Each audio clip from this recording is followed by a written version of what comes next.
My name is Grace Victoria Sterling, and I'm 27 years old. Standing at that podium during my MBA graduation ceremony at Northwestern University, I never imagined I'd throw away my prepared speech to tell the truth my family never wanted to hear. When the dean called my name as valedictorian, my parents clapped louder for my sister's selfie than for my award. They missed my moment because they were too busy helping Madison get the perfect Instagram shot. What happened next would change our family dynamics forever. Before we dive into this story about finding your voice when it matters most, I'd love to know about your own graduation experiences. Drop a comment about whether your family truly celebrated your achievements. If you enjoy stories about standing up for yourself and breaking family patterns, hit that like button and subscribe for more inspiring tales. You won't believe what I said when I grabbed that microphone. Growing up as the eldest daughter in the Sterling family meant being responsible for everything while getting credit for nothing. My parents, Robert and Patricia Sterling, had built a successful real estate development empire in our wealthy Chicago suburb. They were the kind of people who attended charity galas and country club events, always presenting the perfect family image to their social circle. My sister Madison was 3 years younger and everything I wasn't. Where I was serious and studious, she was naturally charming and socially gifted. Madison could walk into any room and immediately become the center of attention with her bright smile and effortless personality. She had this way of making people feel special just by talking to them, a gift that our parents found absolutely enchanting. From elementary school onward, I was the daughter who brought home straight A's, made honor roll every semester, and won academic competitions. Madison was the daughter who got invited to all the birthday parties, elected to student council, and chosen for the lead roles in school plays. Our achievements were different, but the recognition they received from our parents was vastly unequal. I remember my 8th grade science fair victory, where I spent months researching renewable energy solutions. The project won first place at the regional level, qualifying me for the state competition. When I ran home with the news, my parents were on the phone arranging Madison's social calendar for the weekend. They gave me a distracted, "That's nice, honey," while continuing their conversation about which sleepovers Madison should attend. That same week, Madison posted a photo of her art project on social media that got 50 likes. Our parents printed it out, framed it, and hung it prominently in the living room. My regional science fair trophy went on a shelf in my bedroom, never to be mentioned again. This pattern continued throughout high school, where my academic achievements were treated as expected rather than celebrated. When I graduated as valedictorian of my high school class, I was thrilled to finally have a moment where my accomplishments would take center stage. I had worked tirelessly for 4 years, maintaining a perfect GPA while participating in debate team, student government, and volunteer work. The valedictorian speech was my chance to shine in front of the entire school community. My parents arrived 20 minutes late to the graduation ceremony, missing the opening remarks and my introduction as valedictorian. They had been helping Madison pick out the perfect outfit for the family photos afterward. When I delivered my speech about perseverance and academic excellence, I could see them in the audience checking their phones and whispering about dinner reservations. After graduation, the focus immediately shifted to Madison's upcoming Sweet 16 party, which would cost more than most people's cars. My college plans were discussed only in terms of how they would impact the family schedule and budget. When I expressed interest in attending Northwestern University, my parents questioned whether such an expensive school was necessary for someone who was just going into business. Madison's acceptance to a prestigious art school was celebrated with a family dinner at the most expensive restaurant in town. My acceptance to Northwestern with a partial academic scholarship was acknowledged with a reminder about the remaining tuition costs. The message was clear: Madison's creative pursuits were investments in her happiness, while my academic goals were financial burdens. Throughout college, I worked part-time at a local bookstore to help cover my expenses, while Madison received a generous monthly allowance for art supplies and social activities. When I made Dean's List every semester, the news was met with polite acknowledgement. When Madison's paintings were displayed in a student gallery, Our parents drove 4 hours to attend the opening and posted dozens of photos on social media. The decision to pursue an MBA was met with even less enthusiasm. My parents couldn't understand why I needed additional education when I already had a perfectly good bachelor's degree. They questioned the return on investment and suggested I should focus on finding a nice young man to settle down with instead. Meanwhile, they were already planning to fund Madison's graduate studies in fine arts without hesitation. As my MBA graduation approached, I held on to the hope that this achievement would finally earn the recognition I had been seeking my entire life. An MBA from Northwestern University, graduating summa cum laude with job offers from Fortune 500 companies, surely that would be impressive enough to capture my parents' attention and pride. I was about to learn just how wrong I was. The morning of my graduation dawned bright and clear, and I woke up with a mixture of excitement and nervous anticipation. This was supposed to be my day. The culmination of 2 years of intensive study, networking, and professional development.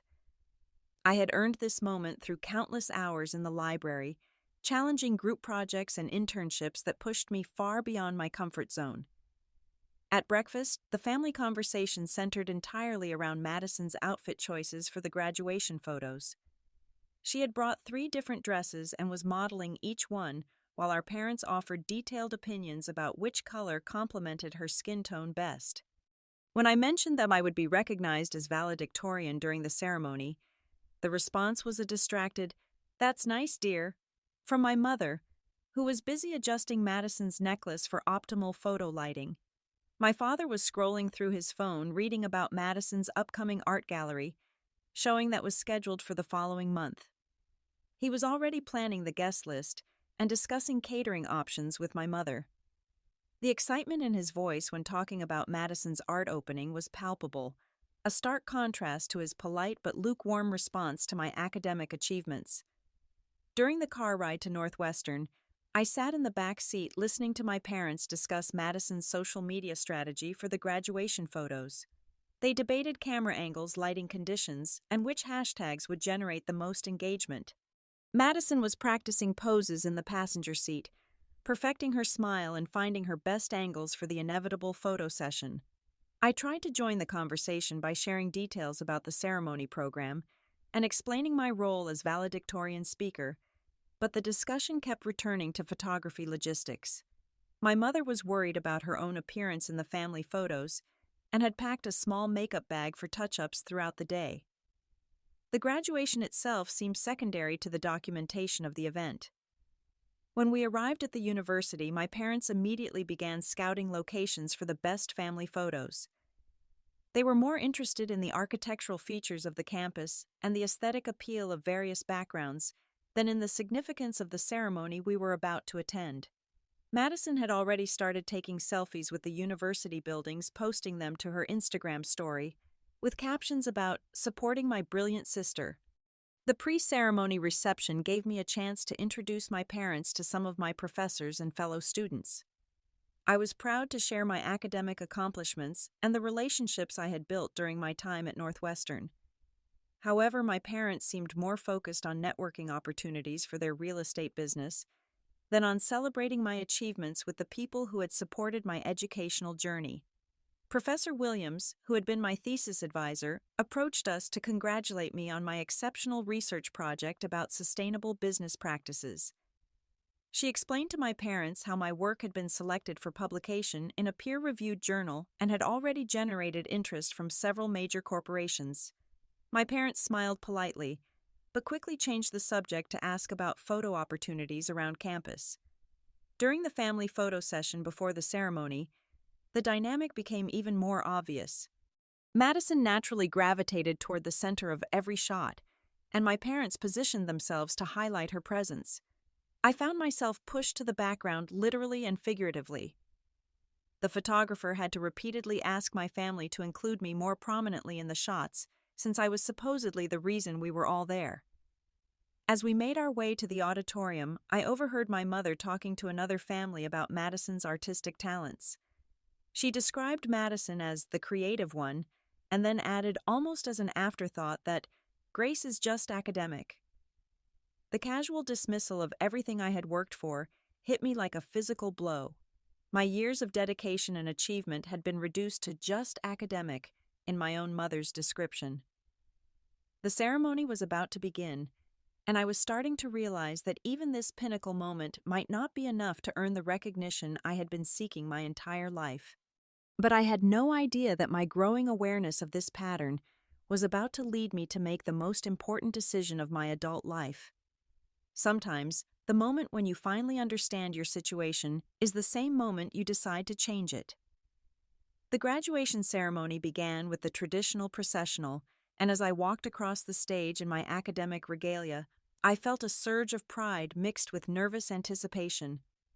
This was the moment I had been working toward for 2 years, and I desperately wanted my family to share in the significance of this achievement. The auditorium was filled with families celebrating their graduates, and the atmosphere was electric with excitement and accomplishment. As I took my place with the other honor students in the front row, I scanned the audience looking for my family. I found them in the middle section, but instead of watching the ceremony, they were busy arranging the perfect lighting for Madison's phone camera. My parents were holding up phones to help Madison capture the best angle for her graduation selfies, completely missing the opening remarks about academic excellence and achievement. The contrast with other families was striking and painful. Around us, parents were wiping away tears of pride. Grandparents were cheering enthusiastically, and siblings were genuinely excited to celebrate their graduating family member. My family looked more like they were attending a photo shoot than a graduation ceremony with Madison as the star and the actual graduate as a supporting character. When the first round of academic recognitions began, I watched other families leap to their feet as their children's names were called. The joy and celebration were infectious, and I felt my heart racing as my turn approached. Surely when my name was announced, my parents would put down their phones and give me the moment of recognition I had been waiting for my entire life. My name was called for cum laude recognition, and I stood to accept the honor.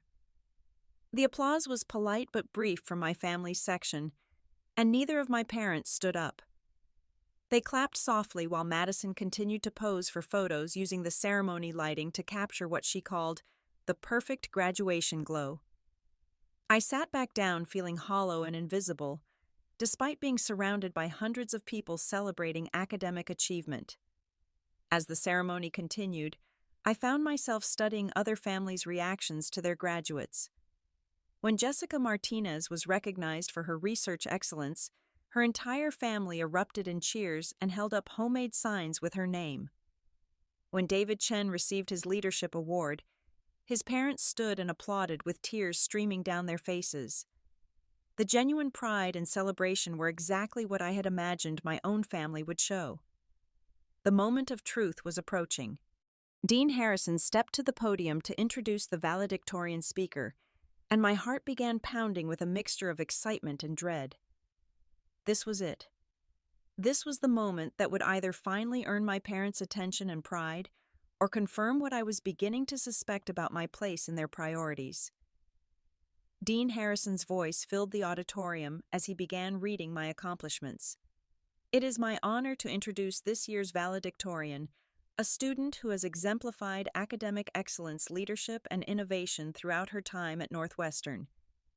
Grace Victoria Sterling has maintained a perfect 4.0 GPA while completing groundbreaking research in sustainable business practices. My parents finally looked up from Madison's phone screen, and for a moment I felt hopeful. This was it. This was the recognition that would make them proud, the achievement that would finally earn their undivided attention and celebration. Dean Harrison continued listing my honors. Summa cum laude Phi Beta Kappa president of the Business Ethics Club, recipient of the Outstanding Thesis Award.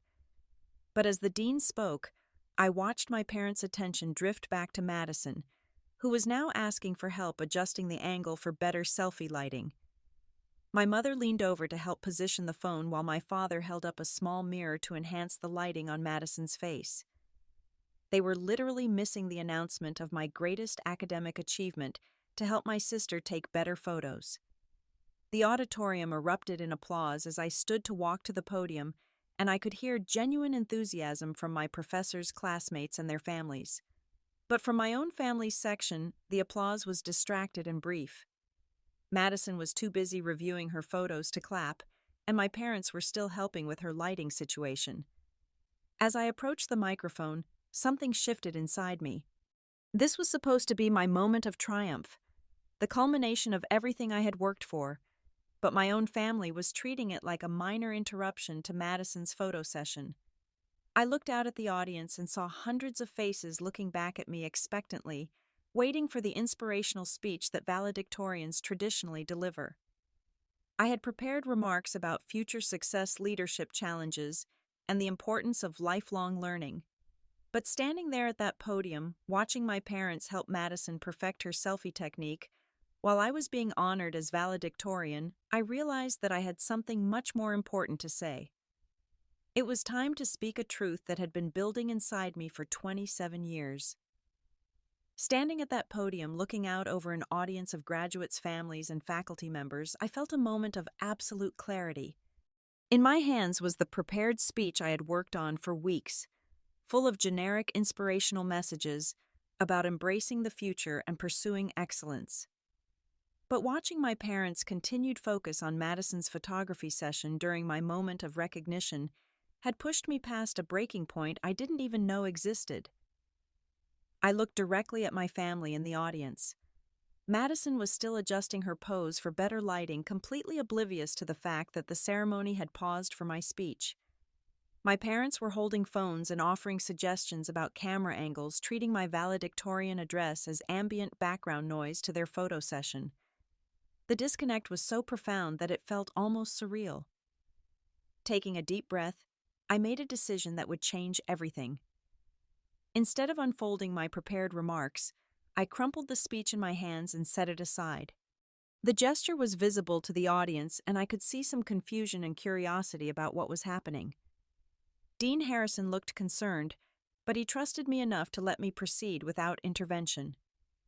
Thank you, Dean Harrison, faculty members, fellow graduates, and families. I began my voice carrying clearly through the auditorium's sound system. The standard opening was familiar and expected, but I could feel my heart racing as I prepared to deviate from everything anyone was expecting to hear from a valedictorian speech. My eyes found my parents again, and I watched as Madison held up her phone for yet another selfie, this time with the ceremony stage in the background. My mother was coaching her on angles while my father adjusted his position to avoid casting shadows on her face. They were completely absorbed in their task, seemingly unaware that their other daughter was addressing hundreds of people just 50 feet away. Before I share some thoughts about our future as graduates, I need to address something deeply personal. I continued feeling the audience's attention sharpen. This was clearly not going to be a typical graduation speech, and the unexpected vulnerability in my voice was catching people off guard in the best possible way. I paused, looking out over the sea of faces that were now giving me their complete attention. The contrast with my own family's distraction was stark and painful, but it also gave me strength. These people understood the significance of this moment, even if my own parents didn't. That realization was both heartbreaking and liberating. For 27 years, I have been the daughter who made honor roll every semester, won academic competitions, and earned scholarships. I said, my voice growing stronger with each word. I have watched my parents celebrate my sister's social media posts with more enthusiasm than they've ever shown for my academic achievements. The auditorium had become completely quiet. Even the usual rustling of programs and shifting in seats had stopped as people realized they were witnessing something unprecedented. I could see Dean Harrison's expression change from concern to supportive understanding. He had worked with me closely over the past 2 years and knew about my family dynamics. In the audience, I watched my parents finally look up from Madison's phone, their faces showing the first signs of awareness that something unusual was happening. Madison lowered her phone and looked confused, not understanding why the atmosphere in the room had suddenly become so intense and focused. Today I graduated summa cum laude from one of the nation's top business schools, with job offers from 3 Fortune 500 companies. I continued feeling a surge of pride in my own accomplishments that didn't depend on anyone else's recognition. My parents missed that announcement because they were helping my sister take selfies. Gasps rippled through the audience. Some people looked shocked. Others nodded in recognition of similar family dynamics they had experienced or witnessed. I could see a few parents in the audience looking uncomfortable, perhaps recognizing their own behaviors in my description. The truth was finally being spoken aloud in public with hundreds of witnesses. After 27 years of being the reliable, overlooked daughter who achieved excellence without recognition, I was claiming my moment and demanding to be seen. The microphone had given me a platform, and I was finally brave enough to use it. With the audience completely engaged and my family finally paying attention, I felt a momentum building that I had never experienced before. This was what it felt like to have a room full of people actually listening to what I had to say, and the power of that moment was intoxicating. For the first time in my life, I was the center of attention for my own achievements rather than as a supporting character in someone else's story. This degree represents 4 years of working nights at a bookstore, while my sister's art supplies were freely funded by our parents. I continued my voice carrying clearly to every corner of the auditorium. The specific details were making the situation real for everyone listening, and I could see recognition dawning on many faces in the audience. My parents' expressions had shifted from confusion to horror as they realized their favoritism was being exposed to their entire social and professional community. My father's face was flushed red, and my mother was frantically looking around to see who they knew in the audience. Madison had put her phone down entirely and was staring at me with a mixture of shock and hurt. When I won the regional business plan competition, my sophomore year representing Northwestern University at the state level, my parents attended Madison's art class recital instead. I said, making eye contact with Dean Harrison, who nodded supportively. He remembered that competition and had been disappointed when my family wasn't there to celebrate my victory. The audience was completely silent except for a few murmurs of sympathy and recognition. I could see other graduates nodding as they recognized similar patterns in their own families. Some parents in the audience looked uncomfortable, perhaps seeing themselves reflected in my description of family dynamics. I took student loans to pay for graduate school so that Madison could attend private art school debt-free. I continued, and this revelation caused audible gasps from the audience.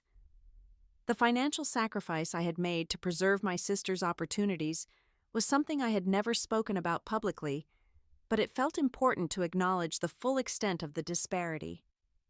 My mother was now whispering urgently to my father, trying to get him to signal me to stop the speech. But there was no stopping me now. I had found my voice, and after 27 years of being silenced by family expectations and dynamics, I was going to use it fully. Some of you in this audience understand exactly what I'm talking about, I said, addressing my fellow graduates directly. You know what it's like to be the responsible child, the one who meets every expectation without receiving recognition, while watching your siblings get celebrated for much smaller accomplishments. A woman in the third row was wiping tears from her eyes, and several graduates were nodding vigorously. I realized that my experience wasn't unique, that many families had similar patterns of favoritism and overlooked children. Speaking my truth was giving others permission to acknowledge their own experiences. We become so accustomed to being taken for granted that we begin to believe our achievements aren't worth celebrating. I continued feeling more confident with each passing moment. We convince ourselves that our role is to be reliable and self-sufficient, while others get the attention and support. Dean Harrison was smiling now, recognizing that this unplanned speech was turning into something much more powerful than any prepared remarks could have been. This was authentic leadership, the kind that comes from personal experience and genuine understanding of human dynamics. Throughout my time at Northwestern, I have served as president of the Business Ethics Club, completed an internship at McKinsey & Company, and published research on sustainable business practices in a peer-reviewed journal. I said, listing accomplishments that my parents had never bothered to learn about or celebrate. The contrast was becoming impossible to ignore. Here I was, detailing significant professional achievements and leadership experiences, while my parents had spent the ceremony focused on photography for social media. The disparity was so stark that even people who didn't know our family could see the problem. "I love my family," I said, looking directly at my parents and Madison. "But I refuse to be invisible anymore. My achievements deserve recognition. My voice deserves to be heard, and my success deserves to be celebrated just as much as anyone else's." The standing ovation began with my classmates and professors, then spread throughout the auditorium as families and friends rose to their feet in support. The applause was thunderous and sustained far longer than any typical graduation speech would receive. People weren't just clapping for my academic achievements. They were applauding the courage it took to speak this truth in such a public forum. The standing ovation continued for nearly 2 full minutes, and I stood at the podium taking in a moment of recognition that felt completely different from anything I had ever experienced. This wasn't polite applause for expected achievement. This was genuine appreciation for authenticity and courage. The sound was overwhelming and healing at the same time. Dean Harrison approached the podium as the applause finally began to die down. He placed a supportive hand on my shoulder and leaned toward the microphone. "Ladies and gentlemen, Grace Sterling has just demonstrated the kind of leadership and authentic voice that we hope to develop in all our graduates. Please join me in congratulating not just our valedictorian, but a young woman who has found the courage to speak her truth." The second wave of applause was even more enthusiastic than the first. Faculty members were beaming with pride. Fellow graduates were cheering, and families throughout the audience were moved by what they had witnessed. I felt a sense of validation and empowerment that I had never experienced before, a feeling of being truly seen and appreciated for who I actually was. As I left the podium and returned to my seat, classmates reached out to pat my back and offer quiet congratulations. "That was incredible," whispered Sarah Chen, who sat next to me. "You just said what half of us have been thinking our whole lives." The support from my peers felt genuine and meaningful in a way that family obligation never had. Looking back at my family, I could see the full range of reactions to my public revelation. My parents looked mortified, clearly calculating the social and professional implications of having their favoritism exposed to their entire community. My father was checking his phone, probably already receiving text messages from people who had witnessed the speech.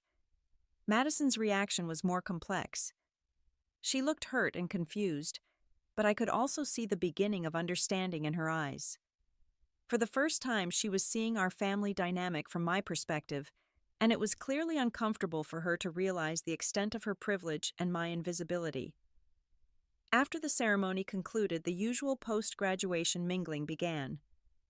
Professors approached me to express their pride and support, and several offered additional career guidance and networking opportunities. Dr.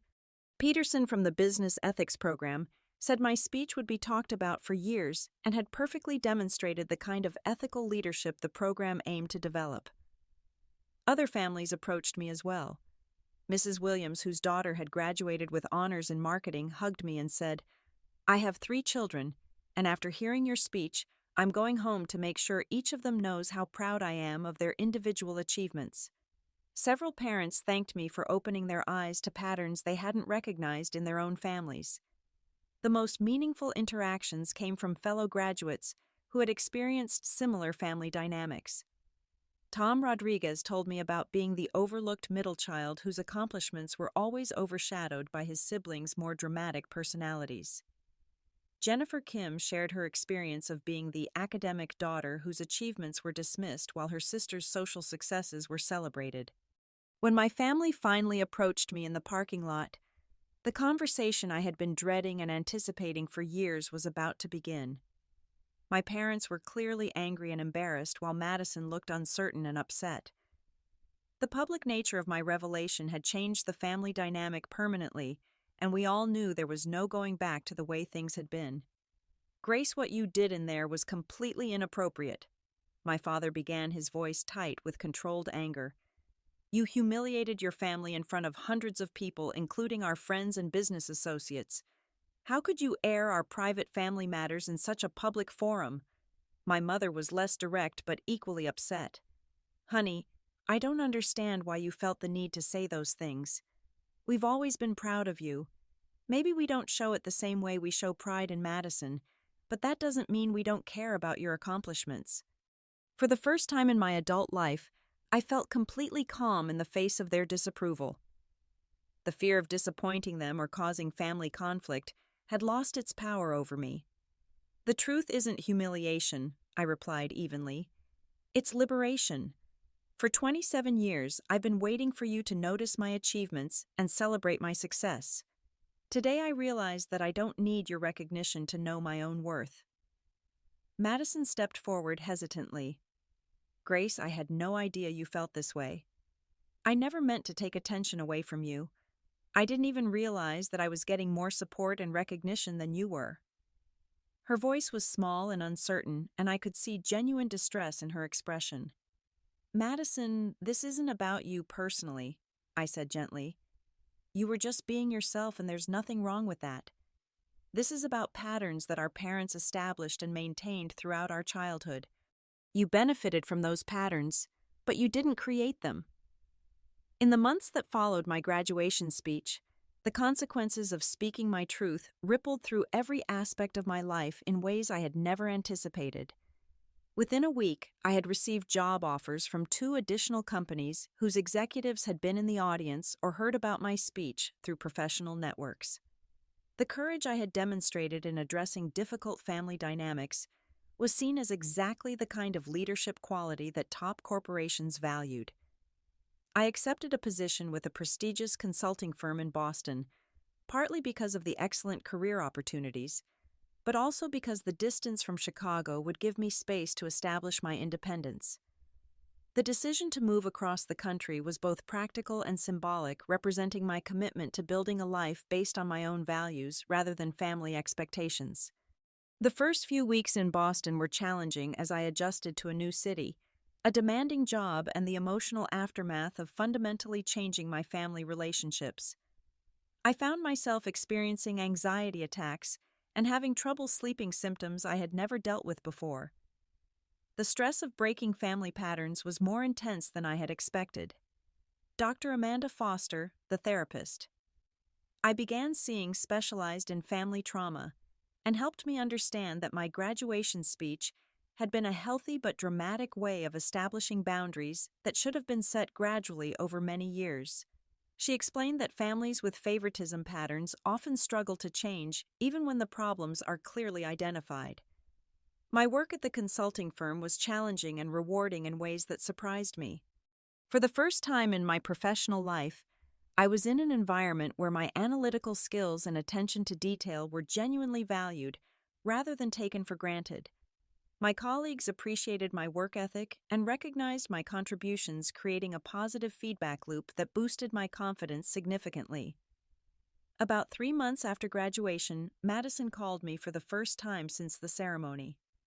The conversation was awkward at first, but she had clearly been doing some thinking about our family dynamics. "Grace, I've been talking to some of my friends about what you said at graduation, and I'm starting to understand things I never noticed before," she said. She told me about conversations with her roommate, whose older brother had always been the academic achiever in their family. "Emma helped me see that I got a lot of advantages and attention that you never received, and I didn't even realize it was happening," Madison continued. "I want to understand better, and I want to have a real relationship with you, not just the one our parents created for us." This was the beginning of a completely different kind of relationship with Madison, one based on mutual understanding rather than the competitive dynamic our parents had unconsciously fostered. She began asking about my work and life in Boston, showing genuine interest in my experiences rather than just sharing her own updates. My parents' response was more complicated and slower to develop. Initially, they were primarily concerned about the social and professional implications of my public revelation. Several of their friends and business associates had commented on the speech, and they were dealing with uncomfortable questions about their parenting choices. About 6 months after graduation, they made their first attempt at reconciliation by offering to pay for my apartment in Boston and suggesting that we could put the whole graduation incident behind us. The approach was typical of their problem-solving style, throwing money at an issue rather than addressing the underlying emotional problems. I declined their financial offer and explained that our relationship would need to be rebuilt, based on genuine recognition and changed behavior, not monetary gestures. "I don't need your money," I told them during a tense phone conversation. "I need you to understand why I felt invisible for so many years and to acknowledge that your favoritism was real and hurtful." My professional success continued to accelerate throughout my first year in Boston.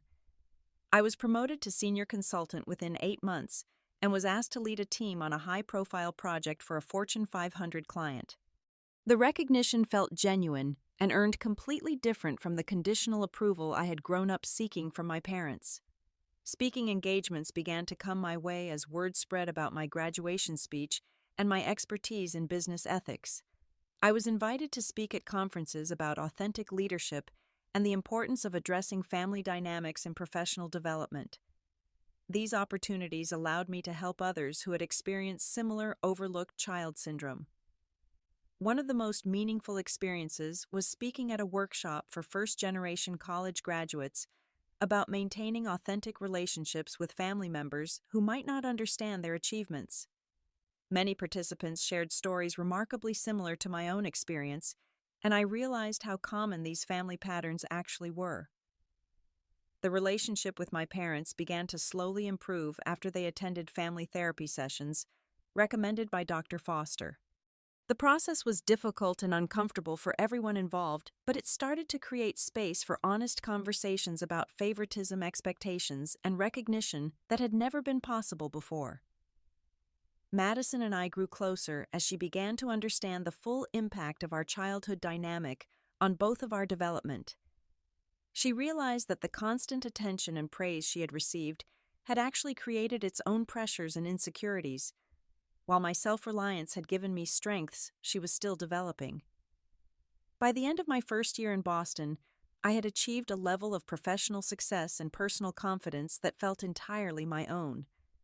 The promotion to team leader came with significant additional responsibilities and compensation, but more importantly, it represented recognition based purely on my performance and potential, rather than family connections or expectations.